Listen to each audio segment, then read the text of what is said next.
Hey, I'm Christine. I'm a mom who loves to cook, and in this video, I wanted to share with you a couple of dinner recipes that my kids love to eat and I love to make.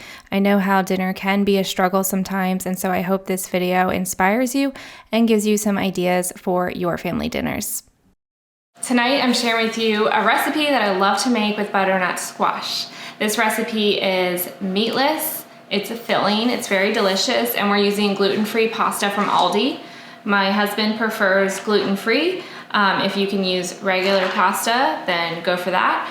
But I'm gonna go ahead and share this recipe with you.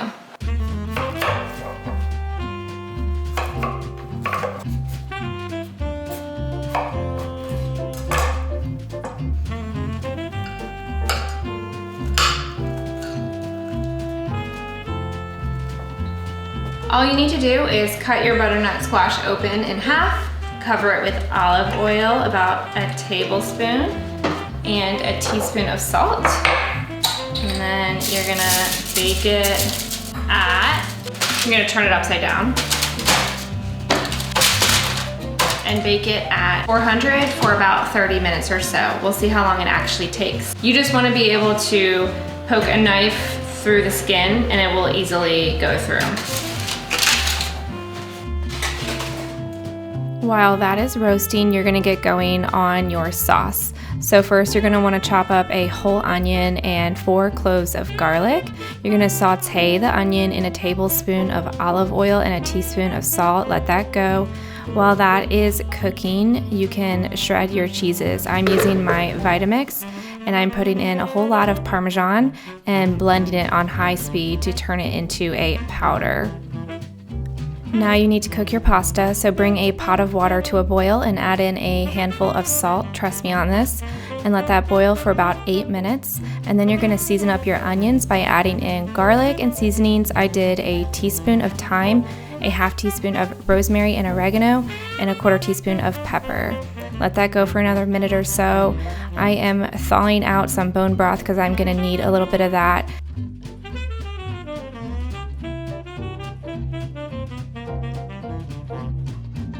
Transfer your pasta to a baking dish, and then you want to add a half cup of broth to your veggies. I didn't have any thawed, so this was my method of getting a half cup of liquid in the pan. You know, you just gotta do what you gotta do sometimes. Now you can turn off the heat here and move on to shredding your cheeses. I used Gruyere and Fontina. For this, you only need about a cup and a half. You're just topping it with cheese.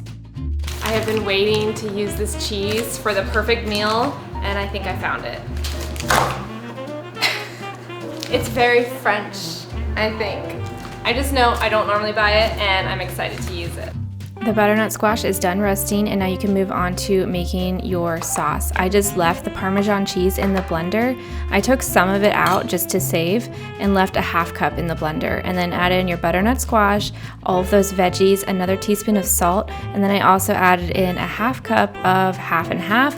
And then as you blend this, if it's too thick, you can thin it out with more half and half, or you can put in some more broth. We call this dish butternut squash mac and cheese because the sauce does taste very cheesy. There's only a half cup of Parmesan cheese in the sauce, but it turns out really decadent and has a nice French flair to it. I normally add some sage to this as well, but because I didn't have it on hand, I ended up using the thyme and rosemary, but it tasted amazing. However, I would say add some sage as well if you have it, just a half teaspoon or a teaspoon. Mix it into your pasta, and then if it's too thick, just use some water or more broth to just thin it out so that that sauce is able to mix freely with the noodles, because when you bake it, it will dry out a little bit more because of evaporation. So you do want that to be wet and easy to mix. Then you're going to top it with those cheeses I mentioned, and you're gonna bake it in the oven at 350 for about 30 minutes until the cheese is nice and bubbly and melted, and those flavors have had some time to really meld into each other. This is an amazing dish that is fun to make. I love making it because I don't need to thaw out any meat. It's always a win for me. And everyone eats it without complaints. I think it's super delicious.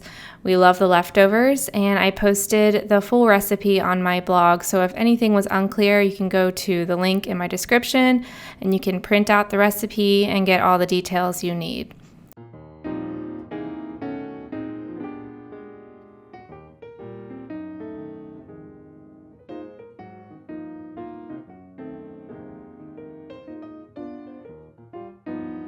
Can you go get Daddy and tell me Oh, it's so good. It turned out really good. Yeah, it tastes like cheese. It tastes like mac and cheese. Thumbs up. Thumbs up or down? Yeah. Thumbs up. Hello. Yeah. I could make treat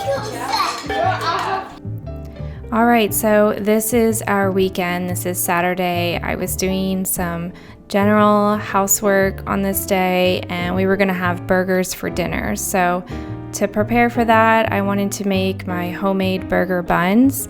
And the way that I make that is similar to the sourdough sandwich loaf recipe that I have posted on my blog, and I'll share a link below. But for this, it's a little bit modified. I did 285 grams of filtered water, 140 grams of bubbly sourdough starter, 2 tablespoons of coconut oil melted and cooled, 70 grams of honey, 9 grams of salt, 1 egg, and 4 grams of yeast, or 1 teaspoon, and then 450 grams of flour. I did a blend of freshly milled flour. I did about a cup of hard red wheat berries and a cup of kamut, and then the remainder was hard white berries. You don't need to get too worried about this. I feel like you can just throw any wheat berries in there and give it a try, and it will most likely turn out great. So just try to have fun with it. But basically all of those ingredients go straight into the bread machine bowl. I have a KBS bread machine. It's so easy. You just put it all in there with the flour on top, and then you set it to option number 12, which is going to mix it and rise the dough. And since I'm starting this closer to, I believe it's about lunchtime when I start this, and so it's going to have all afternoon to rise. Because I've added yeast, you know, it's not going to take 24 hours. It's sort of a quick sourdough bread, and I know it's not an authentic sourdough bread, but it is a fun way to still bake sourdough bread without having to wait 24 hours. And you're gonna let it go all day, and then closer to dinner time, you can just get it on the counter, shape it into rolls, let it rise for another hour, and then bake it. So you'll have hot, warm rolls for dinner. So I'm moving on now with my day. I love to make an espresso in the afternoon. I like to do a latte. And I always have a piece of my sourdough bread with some peanut butter and honey. It's kind of like an addiction I have. I've been eating this as a little afternoon snack for years now. Once I learned how to make bread, I just really relied on it for all of my meals, and I haven't had any issues. I'm able to eat bread just fine. My body loves it. I know not everyone is the same, but I thrive on this food. It gives me lots of energy, and I like to get a lot done. So there's my dough. It looks beautiful, and my machine is just mixing it up. So I'm gonna let it go and move on with my day. My kids were just running around the house, having fun, and I was trying to get some cleaning done on this Saturday. My kids are awesome, super active, into a lot of different things.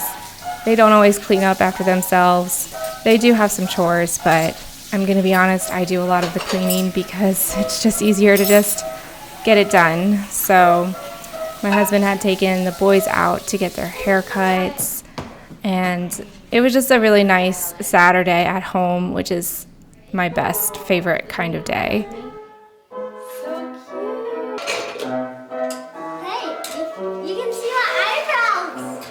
Yes, you can see my eyebrows.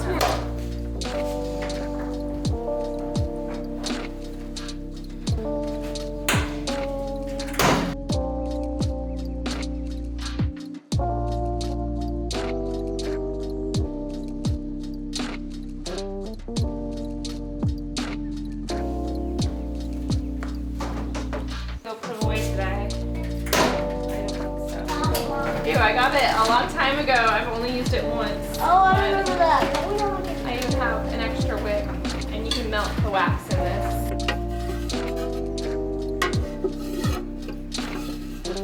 For Christmas, I got my daughter a set of pottery making kits from Potted, and this is our first time ordering from them, but she's had a lot of fun making a bunch of different things, and this was a candle kit that she made. I thought it was super cute, and we just restocked some books for the kids. We get a pile of books for them probably every quarter, just so that they have a lot to do. We really try to limit screens and video games. We do allow it on the weekends in the mornings, and we allow video games at certain times on the weekends, but for the most part we've always tried to only allow just, you know, creative stimulation in their lives. We let them be bored a lot, and since my daughter was making a candle, I decided to replenish my candle. I had one that I used totally up, and so I'm just melting some more wax and I'm putting it back into this jar.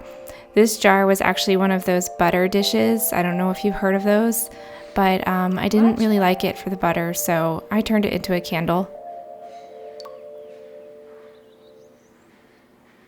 Now you did it too high. You can just trim that higher. What about the middle thing? What about it? It's gonna get stuck to it. Oh shoot. That's so dumb. Okay. So, it's like the longest day of the year. Probably a little more, right? Yeah, just in case. Perfect. Good? Mm-hmm. Yeah, that looks good. All right, moving on to dinner prep. I am making French fries. I'm getting out 4 yellow potatoes. You can also use russet potatoes. I am going to bring some water to a boil and then peel those potatoes. A little trick I like to use is to peel on top of parchment paper so that I can just clean it up like that. And then you want to chop your potatoes into French fry shape or however you like to do it. You just don't want them too thick. We are going to parboil these potatoes and season them within by salting the water well with 2 small handfuls of salt. 1 tablespoon of vinegar keeps the potatoes from falling apart, and you want to boil this for about 5 to 8 minutes. My bread dough is done, and now I'm going to take it out and put it on the counter. I'm going to wet the counter just a little bit so that it prevents a lot of sticking.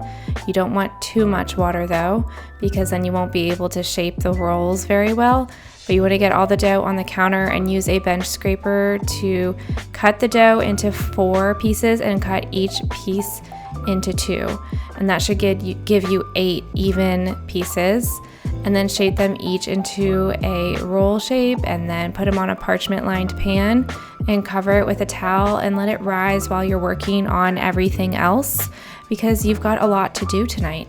I have my timer always going. Now you're going to drain those potatoes and transfer them to a baking sheet that is not lined with anything. And you're going to pour a 4th cup of oil over these potatoes and toss them to coat. I had to be careful because I did boil mine for a little bit too long, so they were slightly mushy. Now this does seem like a lot of oil, but it's as if we're frying them, but we are making these in the oven, and not all of this oil will stay on them. It just really helps them to bake up and get really crispy. So at 425, bake that for 15 minutes, and then we're going to flip it and bake it again for another 15 minutes. I am starving now, so I'm glad that dinner is around the corner, but the oven is at 425 and that needs about 15 minutes. Take it out, flip it, and then it needs 15 more minutes.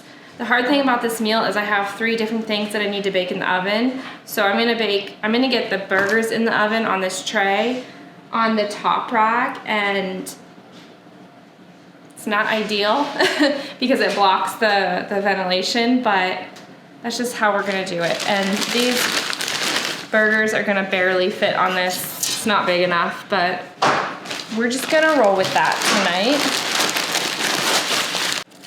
These are just the Costco burger patties. I really like them. I think they're good.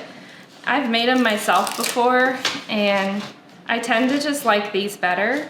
which is why I usually buy a pack of frozen burgers. Not every time I go, but every once in a while I'll get a pack, and everyone gets really excited when we have burger night. And in the summer, I will sometimes cook this out on our smoker, but I don't love to do that because of all the grease. A lot of grease is gonna fall from these, and I'd rather that be contained in a pan. Look, they don't even fit. Look! It doesn't fit. I'm gonna have to even like tilt it. You know? That's just how we're gonna do it today. Can you put this in the freezer for me? Dropping it in. Okay. That was a big sound. Buns. So these buns need to bake at 375. The oven's at 425. So I'm gonna, as soon as these are done, I'm gonna turn the oven down and bake the buns. And while that's happening, I will work on toppings like tomatoes, lettuce, cheese, that sort of stuff.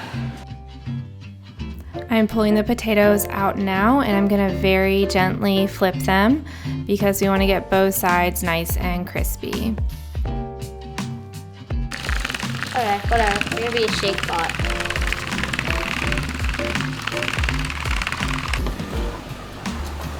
No, wait, it's good. What? All right, so these fries are extra crispy. I'm gonna put them in here to drain them a little. Ah! Oh my gosh. Okay. Don't touch, it's hot, hot. Don't touch. Oh, wow. So I have them in the bowl so that I can toss them with some salt. You can add other seasonings to this as well, like garlic powder or whatever you'd like. I just did salt here, and the paper towel helps to absorb some of that excess grease. And then I also laid it out just so it can cool off and any extra moisture can evaporate. You want these to be very crispy. And now for the burgers, I do like to pat them with a paper towel as well, and then I'm just gonna cover that up while I prepare all of the toppings.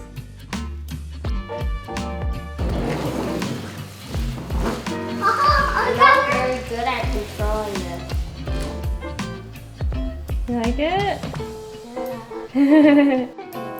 The French fries were seriously so good. I hope you try these. And then when the buns are finished, I like to brush them with a little bit of butter, and everyone just sort of builds their burger however they like. We just pull out all the different toppings, and everyone can just do what they want with that. Wow, looks so good. Here you go. Don't drop. Here, I'm gonna help you.